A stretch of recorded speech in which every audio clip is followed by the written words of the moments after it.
Hello everyone, welcome to my UPSC RPSC RS prelims 2024 का एक test already पहले हम डिस्कस कर चुके हैं। आज टेस्ट नंबर 2 ये सेकंड टेस्ट है, ये डिस्कस करेंगे। आपने फॉर्म अप्लाई नहीं किया है अभी तक तो फॉर्म अप्लाई कर दीजिएगा। 18 अक्टूबर लास्ट डेट है, टाइम से फॉर्म फिल कर दीजिए ताकि बाद में आपको सेंटर दूर नहीं मिलेगा। अदरवाइज बाद में सेंटर दूर आता है और उसमें प्रॉब्लम्स आती है काफी आने जाने में। चैनल सब्सक्राइब कर लीजिएगा, वीडियो को लाइक कीजिए और कोई आपका कोई ओपिनियन है, कोई भी क्वेरी है, पूछ लीजिएगा कमेंट सेक्शन में। Let's begin. कर्मचारी पेंशन योजना के तहत पेंशन किसी भी बैंक या ब्रांच से ली जा सकेगी, यह फैसला किस मंत्रालय ने लिया है? अभी हाल ही में ये डिसीजन लिया है मिनिस्ट्री ने कि आप पेंशन है वो किसी भी बैंक या किसी ब्रांच से आप ले सकते हैं पेंशन। देखिए, जो कर्मचारी पेंशन योजना है ये कब शुरू की गई थी? कर्मचारी पेंशन योजना 1995 के अंतर्गत ये लगभग 78 लाख जो पेंशन भोगी उनके लिए केंद्रीकृत पेंशन भुगतान प्रणाली है, सीपीपीएस कहा जाता है उसको। उसके प्रस्ताव को भी मंजूरी दी है और नई प्रणाली के तहत है जो देश भर में आप किसी भी बैंक किसी भी शाखा के माध्यम से ये पेंशन वितरण को फायदा उठा सकते हैं, इसका ले सकते हैं। ये किया है अभी हाल ही में श्रम मंत्रालय ने।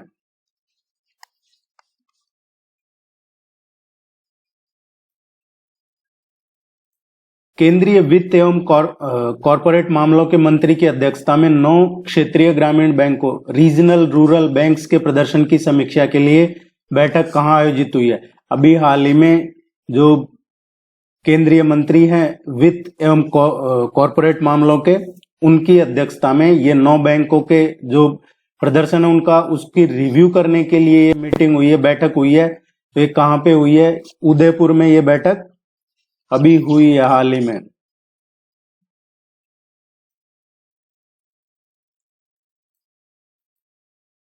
राजस्थान, मध्य प्रदेश और उत्तर प्रदेश के त्रिजंक्शन पर स्थित संरक्षित क्षेत्र कौन सा है? राजस्थान, मध्य प्रदेश और उत्तर प्रदेश का जो ट्राई जंक्शन है वहां पे कौन सा ये संरक्षित क्षेत्र है? जो ये नीचे ऑप्शन दे रखे हैं इनमें से कौन सा है? सरिस्का राष्ट्रीय उद्यान की बात करें, सरिस्का राष्ट्रीय उद्यान अलवर में है। केवलादेव राष्ट्रीय उद्यान है, ये भरतपुर में है।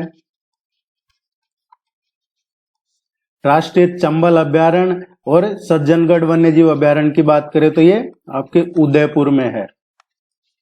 सी इसका करेक्ट आंसर आएगा, क्योंकि जो राष्ट्रीय चंबल अभ्यारण्य है ये राजस्थान, मध्य प्रदेश और उत्तर प्रदेश के ट्राई जंक्शन पे स्थित है। और इसकी स्थापना कब हुई थी? 1979 में ये इसकी स्थापना हुई थी। चंबल नदी की जो लंबाई है यहाँ पे इसके साथ में लगभग 425 किलोमीटर की चंबल नदी की जो लेंथ है उसके साथ साथ ही ये संरक्षित क्षेत्र बनाया गया है, इसको घोषित किया गया था। देशी रियासत जो 25 मार्च 1948 को गठित संयुक्त राजस्थान का हिस्सा नहीं थी। देखिए, कौन सी रियासत है जो 25 मार्च 1948 को जो संयुक्त राजस्थान का गठन हुआ था उसका हिस्सा नहीं थी? एक क्वेश्चन 100% आपके प्रीलिम्स में यहां से पूछा जाता है। इंटीग्रेशन ऑफ राजस्थान, राजस्थान का एकीकरण जो 7 चरणों में हुआ है, 7 स्टेज में इंटीग्रेशन ऑफ राजस्थान है। ये राजस्थान के एकीकरण के 7 चरण है, जिसमें पहला चरण था मत्स्य यूनियन, वो 18 मार्च 1948 को पूरा हुआ था, जिसमें भरतपुर, धौलपुर, करौली और अलवर ने को मिलाकर मत्स्य संघ का गठन किया गया था। शोभाराम कुमावत प्रधानमंत्री थे और इसकी राजधानी अलवर थी मत्स्य यूनियन की। इसमें 4 ही थे, भरतपुर, धौलपुर, करौली और अलवर। दूसरा जो स्टेज था, दूसरा चरण, वो था राजस्थान यूनियन, राजस्थान संघ का, और ये 25 मार्च 1948 को पूरा हुआ था। 25 मार्च 1948 को हुआ था। और इसमें है जो तीसरा चरण है ये संयुक्त राजस्थान 18 अप्रैल 1948 को हुआ था, इसमें उदयपुर को राजस्थान संघ में मिला दिया गया था। माणिकलाल वर्मा को प्रधानमंत्री बनाया था, राजधानी उदयपुर थी। बाद में ग्रेटर राजस्थान हुआ चौथा चरण, जिसमें हीरालाल शास्त्री प्रधानमंत्री थे। उदयपुर के जो राजा थे भोपाल सिंह, वो मुख्य राजा बने थे। United state of greater Rajasthan जो 1949 में 5वें चरण में था, उसमें हीरालाल शास्त्री राजस्थान के पहले मुख्यमंत्री बने थे। छठा चरण 26 जनवरी 1950 को पूरा हुआ था। इसमें आबू और देलवाड़ा को छोड़कर संयुक्त राजस्थान और सिरोही सहित 18 जो रियासतें थी उनका विलय कर दिया गया था। और 7वां चरण फिर 1 नवंबर 1956 को हुआ और जब इसे ये राजस्थान बना। हमसे पूछा 25 मार्च 1948 को जो गठित हुआ था, तो 25 मार्च 1948 को जो गठित हुआ उसमें उदयपुर नहीं था। देखिए 25 मार्च को जो गठन हुआ है उसको राजस्थान संघ कहते हैं, और जो संयुक्त राजस्थान है 18 अप्रैल 1948 को था। उस तीसरे चरण में उदयपुर को मिला लिया गया था। दूसरा चरण था वो 25 मार्च 1948 को था, ये सेकेंड स्टेज था, इसमें उदयपुर नहीं था। तीसरे चरण में उदयपुर को मिला लिया गया था।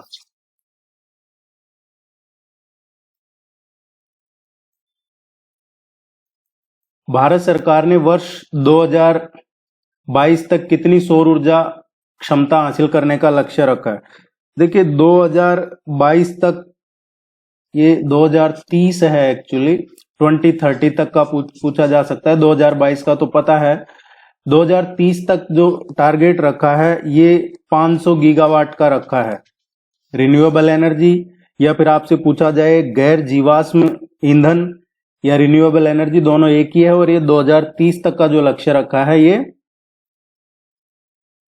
500 गीगावाट का रखा है। 2022 निकल चुका है तो उसका नहीं पूछेंगे, 2030 का पूछा जा सकता है आपसे। तो 500 गीगावाट का जो नवीनीकरण ऊर्जा कहें या फिर आप उसको गैर जीवाश्म ईंधन कहे, 500 गीगावाट।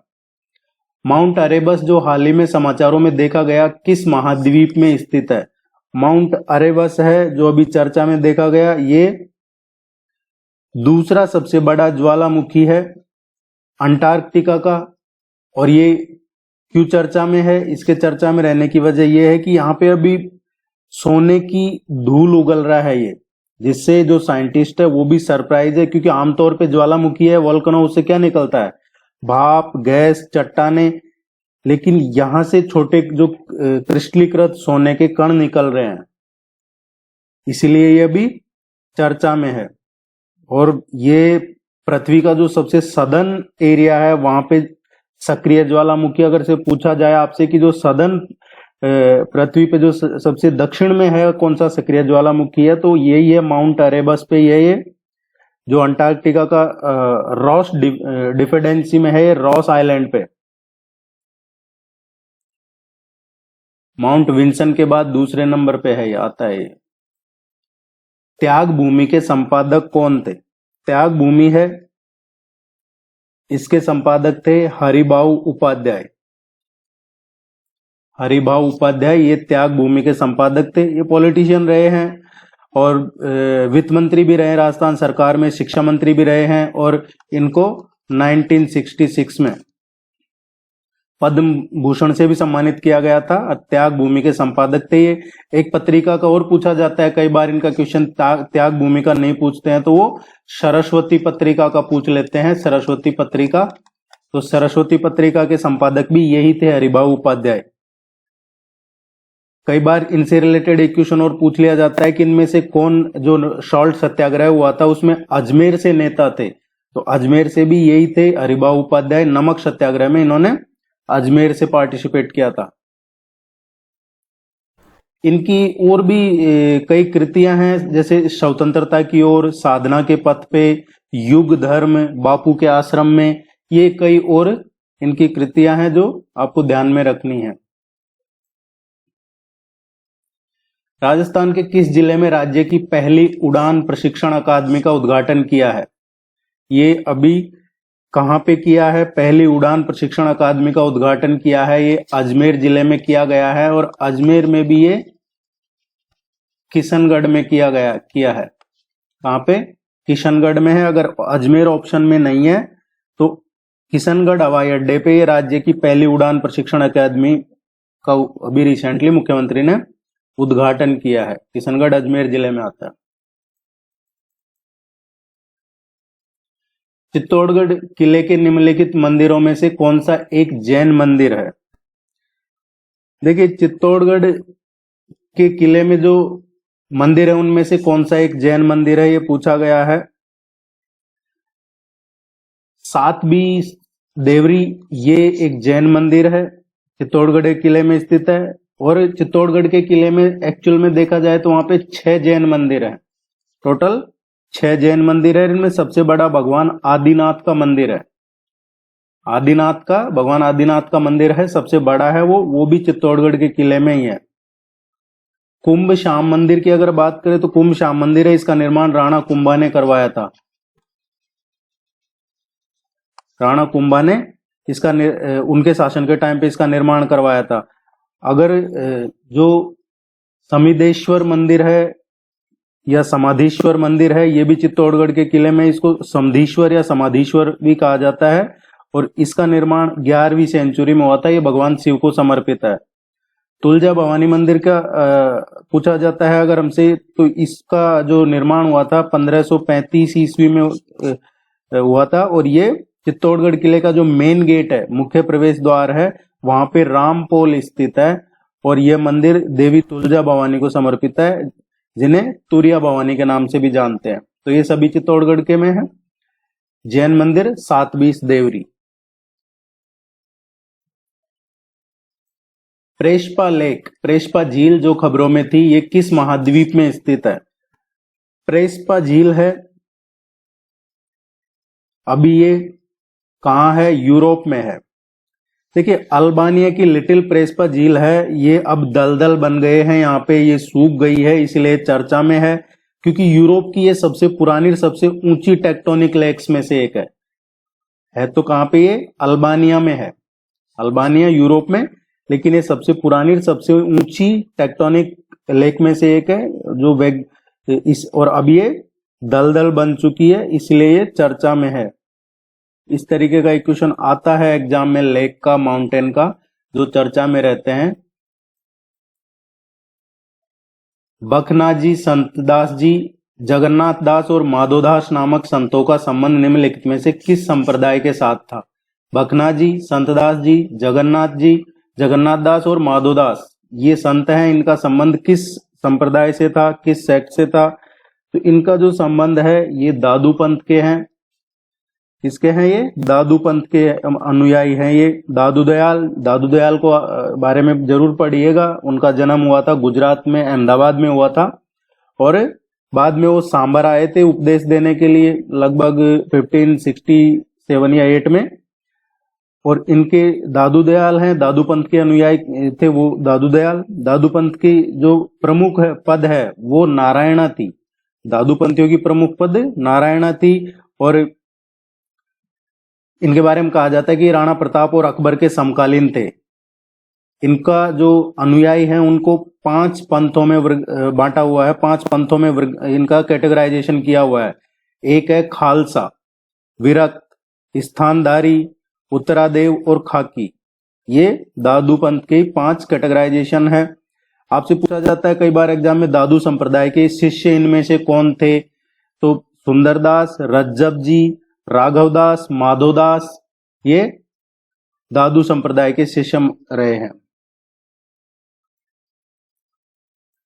वर्धा में राजस्थान सेवा संघ की स्थापना कब की गई? राजस्थान सेवा संघ का क्वेश्चन अक्सर एग्जाम में पूछा जाता है। राजस्थान सेवा संघ की स्थापना हुई थी, ये 1919 में वर्धा में की गई थी। वर्धा कहाँ है? महाराष्ट्र में है, यहाँ पे की गई थी।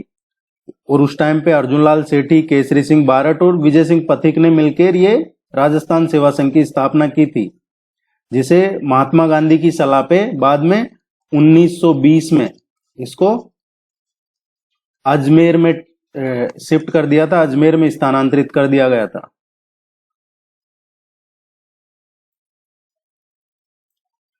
विश्व हरित अर्थव्यवस्था मंच 2024 शिखर सम्मेलन का आयोजन हाल ही में किस स्थान पर किया गया?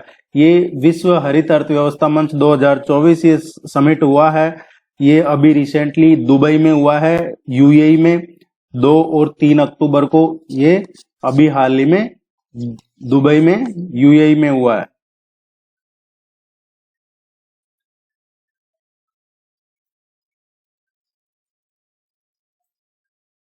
किस क्षेत्र में श्रेष्ठता के लिए महाराणा प्रताप पुरस्कार दिया जाता है? महाराणा प्रताप पुरस्कार किस क्षेत्र में श्रेष्ठता के लिए दिया जाता है? महाराणा प्रताप पुरस्कार की स्थापना कब हुई है?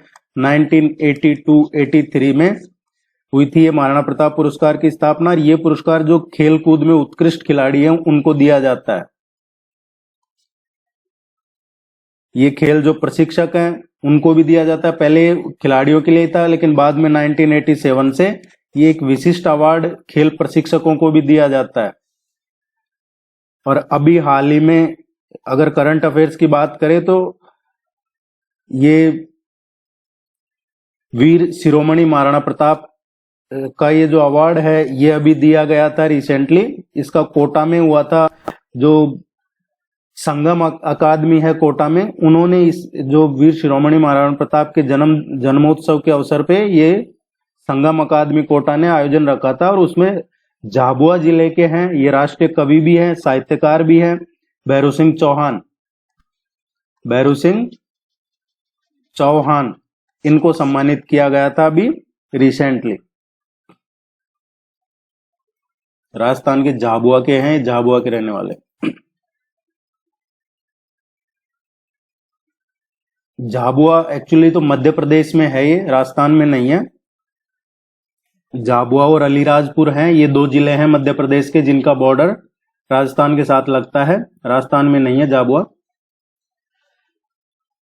किस अफ्रीकी देश ने हाल ही में मारबर्ग वायरस के प्रकोप की सूचना दी?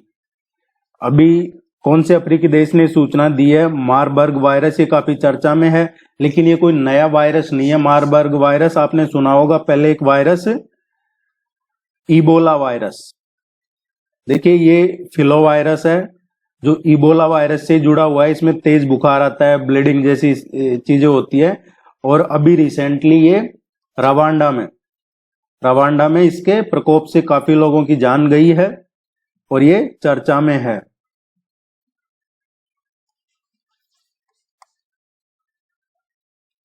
पहले इबोला था, उसी का ही है ये। बीकानेर के राठौड़ारी ख्यात के लेखक कौन थे? बीकानेर के राठौड़ारी ख्यात के लेखक हैं, ये थे दयालदास थे। दयालदास को राजस्थान का अंतिम ख्यातकार माना जाता है।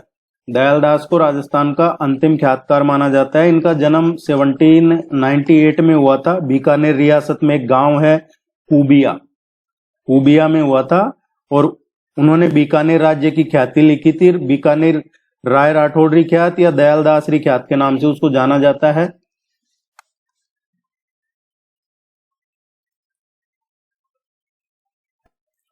राजस्थान उच्च न्यायालय के नामांकित न्यायाधीशों में से कौन राजस्थान सरकार में राज्य मंत्री के पद पर आसीन रहे हैं? राजस्थान हाईकोर्ट के ये जजेस दे रखे हैं, तो कौन से जज हैं इनमें से जो हाईकोर्ट के राजस्थान सरकार में राज्य मंत्री के पद पे रहे हैं? ये रहे हैं जस्टिस फारूक हसन। ये राजस्थान हाईकोर्ट में जज रहे हैं और राजस्थान सरकार में ये शिक्षा राज्य मंत्री के पद पे भी इनको दर्जा दिया गया। शिक्षा राज्य मंत्री के पद पे आसीन रहे हैं। ये टोंक जिले के रहने वाले हैं, टोंक के। और टोंक में भी देखा जाए तो एग्जैक्ट तो ये मालपुरा के हैं, डिग्गी मालपुरा।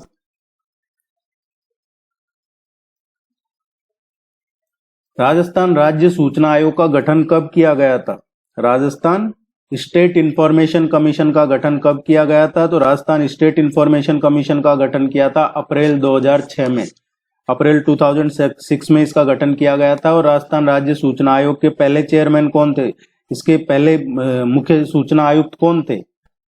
राजस्थान सूचना आयोग के जो पहले मुख्य सूचना आयुक्त थे वो थे एमडी कोरानी। अभी प्रेजेंट में कौन है राजस्थान राज्य सूचना आयोग के मुख्य आयुक्त, सूचना आयुक्त कौन है? तो अभी श्री एम.एल. लाठर है। एम.एल. लाठर हैं। ये अभी पहले राजस्थान के डीजीपी थे। डीजीपी से रिटायर होने के बाद अब इनको बना दिया था राजस्थान राज्य सूचना आयोग का मुख्य सूचना आयुक्त।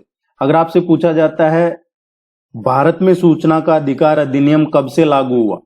भारत में सूचना का जो अधिकार है, राइट टू इंफॉर्मेशन एक्ट, ये कब से लागू हुआ है? तो ये अक्टूबर 2005 से लागू हुआ है। राइट टू इंफॉर्मेशन एक्ट 12 अक्टूबर 2005 से। निम्नलिखित में से कौन सा चित्रकार अलवर शैली की चित्रकला से संबंधित नहीं है? एक इस तरीके का जो पेंटिंग्स है उसका क्वेश्चन पूछा जाता है आपसे। Different different school of paintings, Alwar शैली, राजपूत शैली, मेवाड़ शैली, इस तरीके का आएगा क्वेश्चन आपके एग्जाम में। यहाँ अलवर स्कूल ऑफ पेंटिंग का पूछा है। अलवर शैली की चित्रकला से संबंधित कौन से नहीं है? नानक राम है, ये अलवर स्कूल ऑफ पेंटिंग से संबंधित नहीं है। देखिए अलवर स्कूल ऑफ पेंटिंग से संबंधित कौन है? दलूराम, बलदेव, जमुना दास, छोटेलाल, बक्साराम, नंदराम, ये अलवर स्कूल ऑफ पेंटिंग से संबंधित है। और अलवर स्कूल ऑफ पेंटिंग का 19th सेंचुरी में काफी कंट्रीब्यूशन रहा है। इसमें भगवान विष्णु के अवतार और एक रागमाला जो सीरीज है, रागमाला श्रृंखला के साथ अलवर शाही परिवार के चित्र भी शामिल है, जैसे कृष्ण लीला है इसमें, रामलीला, या फिर कुछ नेचुरल चीजों के साथ, संतों के साथ धार्मिक वार्तालाप, या राग रागिनी के बड़े पैमाने पे चित्रित करना, ये सब चीजें अलवर स्कूल ऑफ पेंटिंग की पहचान है। नारी संत दयाबाई किसकी शिष्या थी? नारी संत दयाबाई इनमें से किसकी शिष्या थी? संत रामचरण की ये शिष्या थी।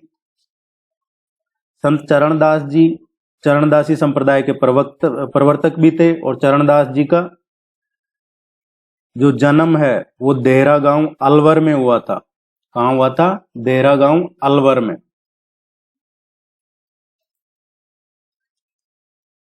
तो जो संत दयाबाई हैं वो किनकी शिष्या थी? संत चरणदास की। और संत चरणदास ही चरणदासी संप्रदाय के प्रवर्तक थे। और चरणदास जी का जन्म है जो देहरा गांव अलवर में हुआ था।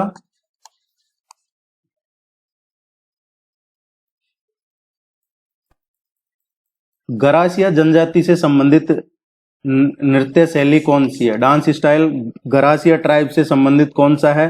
एक क्वेश्चन 100% ये आता है ट्राइब्स का डांस को लेके, चाहे वो गरासिया हो, बमरसिया या तेरह ताली, इस तरीके के जो डांस है, तेरह ताली डांस हो गया, बम डांस है, वालर डांस है, ये आते हैं एग्जाम में। गरासिया जनजाति से संबंधित कौन सी है? तो गरासिया जनजाति से संबंधित लूर है।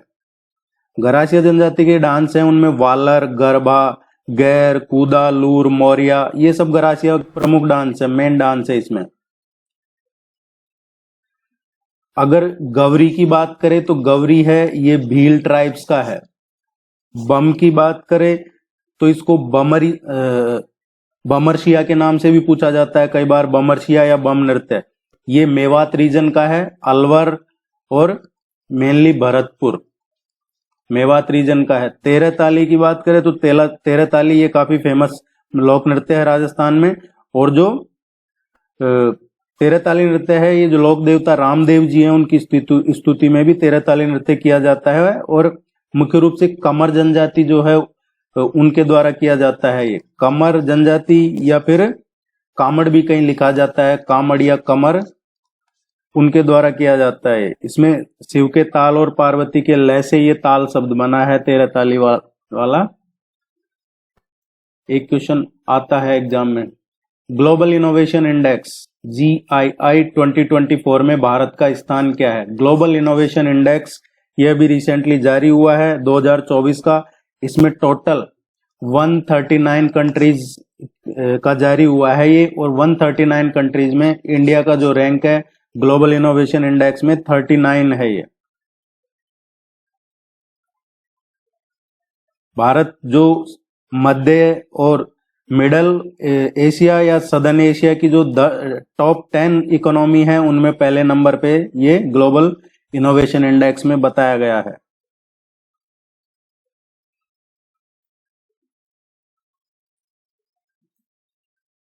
सेंसस का क्वेश्चन है ये। जनगणना 2011 के अनुसार भारत एवं राजस्थान की नगरीय जनसंख्या का प्रतिशत क्या है? देखिए ये पूछा है नगरीय जनसंख्या का, रूरल का नहीं पूछा, नगरीय जनसंख्या का पूछा है, वो भी प्रतिशत में पूछा है। 2011 का ही है अभी लेटेस्ट डेटा। तो इसके अकॉर्डिंग बात की जाए, देखिए भारत का अगर पूछा जाता है तो ये एक रेफरेंस ले लेते हैं, जैसे 1961 का रेफरेंस लेते हैं। 1961 में कितना था भारत का?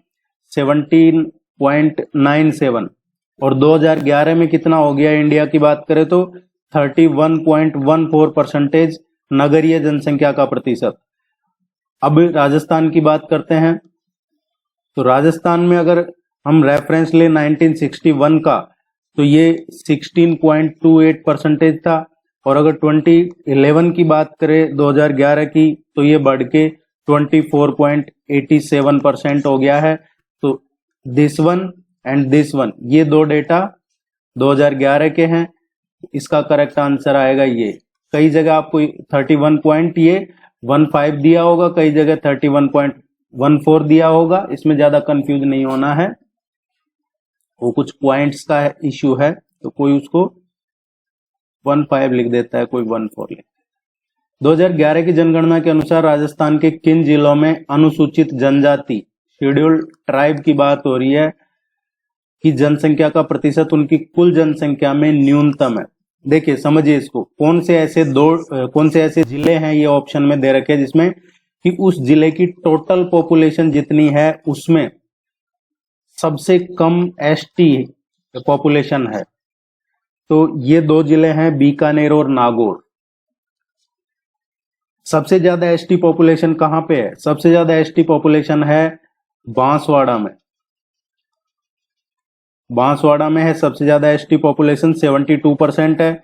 इसके बाद देखोगे आप तो डूंगरपुर में है एसटी पॉपुलेशन, यहाँ पे 65% है। और डूंगरपुर के बाद में देखोगे तो आप उदयपुर में है, उदयपुर में लगभग 48% एसटी पॉपुलेशन है। तो बांसवाड़ा, डूंगरपुर और उदयपुर ये टॉप 3 जिले हैं, 3 डिस्ट्रिक्ट है जहां एसटी पॉपुलेशन सबसे ज्यादा है। हमसे पूछा है क्वेश्चन में कम कहाँ है, तो बीकानेर और नागौर में है। देखिए बीकानेर में जो बीकानेर जिले की टोटल पॉपुलेशन है उसका 0.4% एसटी पॉपुलेशन है। और नागौर की बात करें तो टोटल जो नागौर जिले की पॉपुलेशन है उसमें जो जनजाति पॉपुलेशन है ये 0.2% है।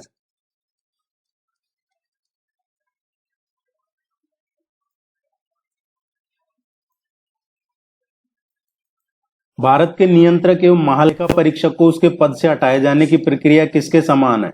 देखिए भारत का जो नियंत्रक और महालेखा परीक्षक है, कंट्रोलर एंड ऑडिटर जनरल, जिसको हम कैग कहते हैं, आर्टिकल 148 के अकॉर्डिंग प्रावधान है कि देश में कैग होना चाहिए। ये हम पहले डिस्कस कर चुके हैं, पिछला टेस्ट नहीं देखा हो तो देख लीजिएगा।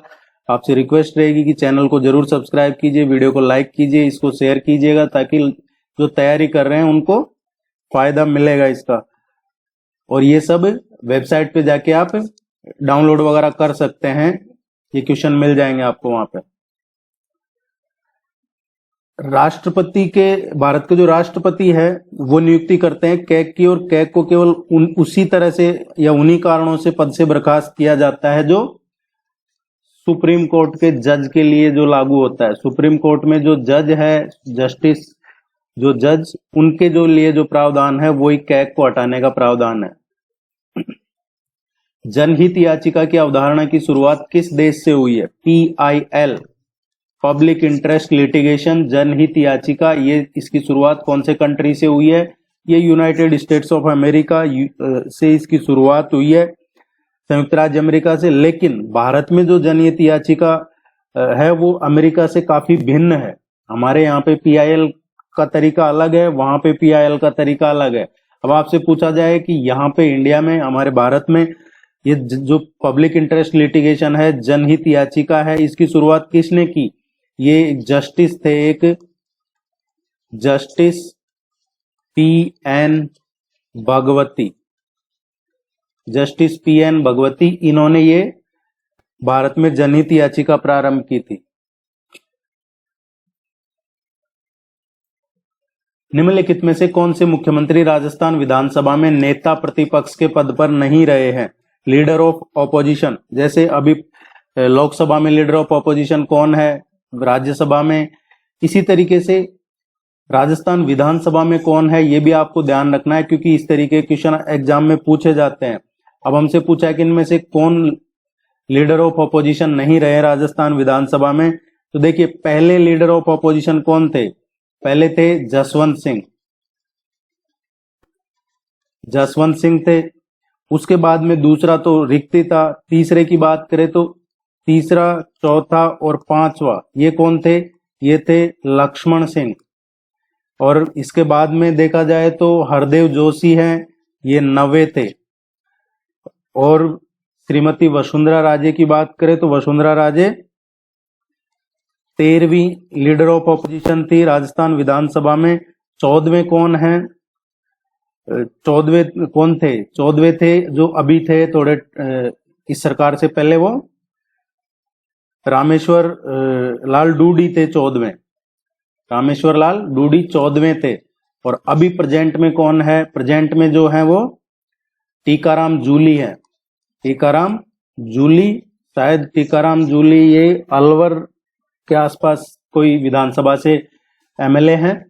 तो इनमें से देखिए अशोक गहलोत और शिवचरण माथुर, ये दोनों राजस्थान विधानसभा में कभी विपक्ष के नेता का पद नहीं संभाला है इन्होंने।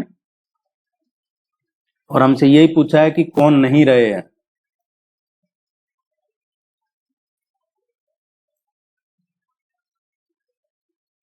बी और सी।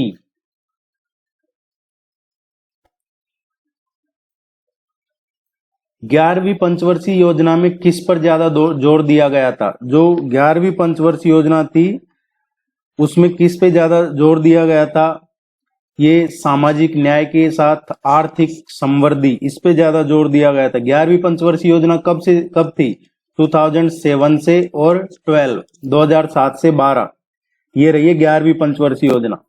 देखिए पिछले 7-8 साल का ही रेफरेंस लेके चलेंगे और आगे फिर धीरे धीरे करंट तक पहुंचेंगे जब तक आपका एग्जाम आ जाएगा। तो एकदम आप अगर कुछ भी नहीं करते हैं, सिर्फ इसको भी फॉलो करते हैं, तो भी आपका प्रीलिम्स क्लियर हो जाएगा, ये आप निश्चिंत रहिए। क्योंकि प्रीलिम्स में ज्यादा कट ऑफ नहीं जाता है, 45-50% मैक्सिमम मान के चलिए, इतने पे क्लियर हो जाता है। नेगेटिव मार्किंग करनी नहीं है, जो चीज पढ़ रहे हैं उसको क्लियर पढ़िए, और क्लियर जब ही होगा जब आप उसको रिवीजन करते हैं। इंपॉर्टेंट ये नहीं कि आप कितना पढ़ते हैं, इंपॉर्टेंट ये है कि आप जो पढ़ा है उसका रिवीजन करते हैं या नहीं करते हैं। रिवीजन सबसे इंपॉर्टेंट है। गांधी इरविन समझौते में किसने मध्यस्थ की भूमिका अदा की थी, गांधी इरविन समझौते में, देखिए गांधी इरविन समझौता कब हुआ था, गांधी इरविन समझौते से क्या हुआ था, जो सिविल डिसोबीडियंस मूवमेंट था, सविनय अवज्ञा आंदोलन, ये गांधी इरविन के बीच में जो समझौता हुआ था उसकी वजह से ही ये समाप्त हो गया था। गांधी जी के ज्यादातर जो आंदोलन किए उन्होंने या तो वापस ले लेते थे या इस तरीके से कोई संधि होकर खत्म हो जाते थे।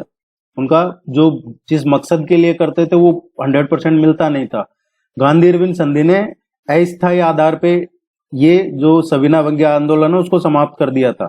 और उसी टाइम लंदन में दूसरा गोलमेज सम्मेलन था, और उससे पहले ये वार्ता हुई थी लॉर्ड इरविन और महात्मा गांधी के बीच में, और इस समझौते पे हस्ताक्षर हुए थे। कब हुए थे, जब लंदन में दूसरा राउंड टेबल कॉन्फ्रेंस होने वाला था, उससे पहले गांधी इरविन समझौता हुआ था, और उसी की वजह से सविनय अवज्ञा आंदोलन समाप्त हुआ था। ये किसने करवाई थी मध्यस्थ की भूमिका, तेज बहादुर सप्रू ने।